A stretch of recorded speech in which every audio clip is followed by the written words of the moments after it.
আফ্রিকার জঙ্গল থেকে চলে আসলেন নিগ্রো মাতার কালো সন্তান বেলাল বিন রাবাহ। আজানের উচ্চারণ ঠিক মতো হয় না, সিন উচ্চারণ করতে গিয়ে শেখ আব্দুর রাজ্জাক বিন ইউসুফের মতো সিন বলে ফেলেন। যারা শেখ আব্দুর রাজ্জাক বিন ইউসুফ সাহেব সম্পর্কে কটু মন্তব্য করেন তাদেরকে এই হাদিস বলছি। নবী মুহাম্মদুর রাসূলুল্লাহ সাল্লাল্লাহু আলাইহি ওয়াসাল্লাম বলেন, সিনু বিলালিন সিনুকুম, সিনু বিলালিন সিনুকুম। বেলাল সিন উচ্চারণ করলেই তোমাদের সিন ধরে নিতে হবে।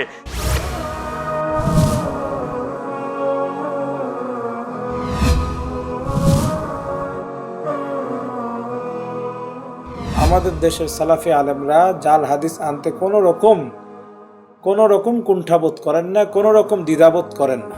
আমাদের দেশে একজন আহলে হাদিস আলেম হলেন আব্দুর রাজ্জাক বিন ইউসুফ। তিনি সাধারণত তেলাওয়াতের মধ্যে অনেক সময় ভুল তেলাওয়াত করে থাকেন। তার এই ভুল কোরআন শরীফ ভুল তেলাওয়াতের পক্ষে সাফাই গাইতে গিয়ে আমাদের দেশের আরেকজন বিখ্যাত গায়রে মুকাল্লিদ আলেম শেখ আমানুল্লাহ বিন ইসমাইল মাদানী, উনি আব্দুর রাজ্জাক বিন ইউসুফের ভুল তেলাওয়াতের সাফাই গাইতে গিয়ে তিনি একটি জাল হাদিসের অবতারণা করেন। তিনি এমন একটি ঘটনা পেশ করলেন আব্দুর রাজ্জাক বিন ইউসুফ সাহেবের ভুল তেলাওয়াতের সাফাই গাইতে গিয়ে, যে রেওয়ায়াতকে মুহাদ্দিসিনে কেরাম ভিত্তিহীন বলছেন। এই হলো একটি কিতাব, আল মাকাসিদুল হাসানা ফি বায়ানি কাসীরিন মিনাল আহাদিসিল মুশতাহিরা আলাল আলসিনা।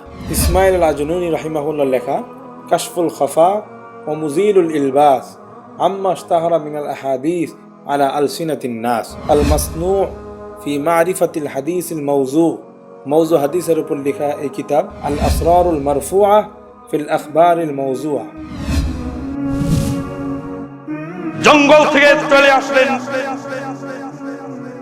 সিনু বিলালিন সিনুকুম,